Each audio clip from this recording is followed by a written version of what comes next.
Hi all, welcome to Navi's junction. இன்றைக்கி Vinayagar Chaturthi special கம்பு கொழுக்கட்டை பார்க்கலாம். அதுக்காக நான் பூர்ணத்துக்கு பாகு காய்ச்சிட்ருக்கேன். கருப்பட்டி போட்டு பாகு காய்ச்சிறேன். நான் இன்றைக்கி கொஞ்சம் சங்குப்பூவும் எடுத்திருக்கேன். இது எதுக்குன்னு நாங்கள் வீடியோவில் கண்டினியூவாக பாருங்கள். இது எதுக்கு எப்படி இந்த சங்குப்பூவை இந்த கொழுக்கட்டையில் யூஸ் பண்ணுறேன்னு பாருங்கள். ஃபஸ்ட்டு வாஷ் பண்ணிக்கலாம். நிறையா பூ பூத்துருந்துச்சு வீட்டிலையே, அதையே நாங்கள் பறிச்சுக்கிட்டோம். ஸோ அடுத்து கம்பை நான் ஊற வச்சு அரைச்சி தேங்காய் பூ போட்டு எடுத்துட்டேன். அந்த வீடியோ மட்டும் கிளிப்பு இங்கே எடுத்தேன்னு நினச்சேன், அதை எடுக்காமல் விட்டுருக்கேன், சாரி. ஆனால் ஊற வச்சு அரைச்சிக்கிட்டேன். ஒரு 2 ஹவர்ஸ் ஊறிச்சு. ஒரு 2-3 ஹவர்ஸ் ஊறிடுச்சு. அதை அரைச்சி தேங்காய் பூ போட்டு உப்பு போட்டு 2 இதாக பிரிச்சிருக்கிறது எதுக்குன்னா, ஒன்று காரம், ஒன்று இனிப்பு. இனிப்பில் தான் பாகை ஊற்றுறோம். பாகு நல்லா கெட்டியாக அந்த கம்பி பதம் வர்றப்ப எடுத்துட்டேன். ரொம்ப கல்லாகக்கூடாதுல்ல, அதனால் அப்படியே எடுத்துட்டேன்.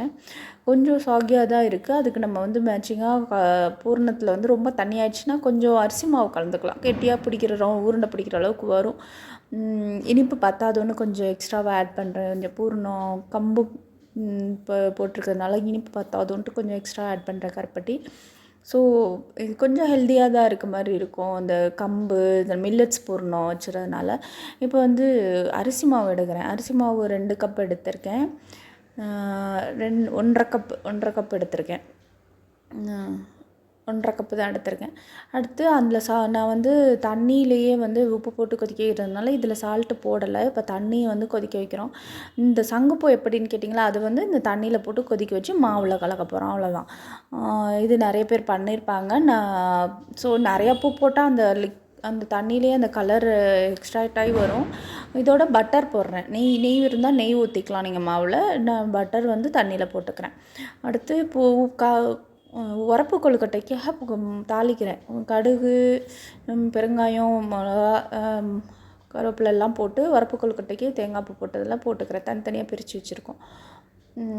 ஆக்சுவலாக இப்போ எல்லாருமே சுகர் பேஷண்ட்ஸ்லாம் இருக்கவங்களுக்குலாம் இந்த மாதிரி உரப்பு கொழுக்கட்டை சாப்பிட்லாம். இனிப்பு பிடிக்காது அவங்களுக்கு, வாயில் வச்சாலே பிடிக்காதுன்ற மாதிரி இப்போ சொல்லுவாங்க.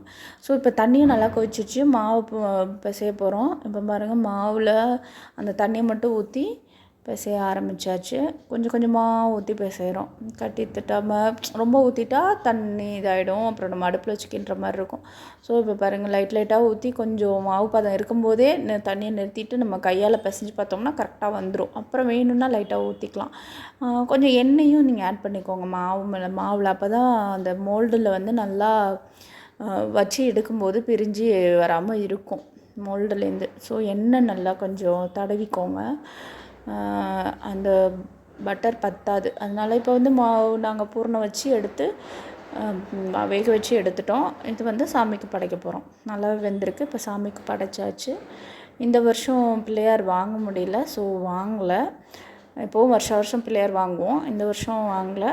ஆனாலும் எங்கள் வீட்டில் இருக்க பிள்ளையாருக்கு சாமி கும்பிட்டாச்சு. இப்போ பாருங்கள், கம்பு கொழுக்கட்டை எப்படி வந்திருக்குன்னு. ரொம்ப தேங்க்ஸ்.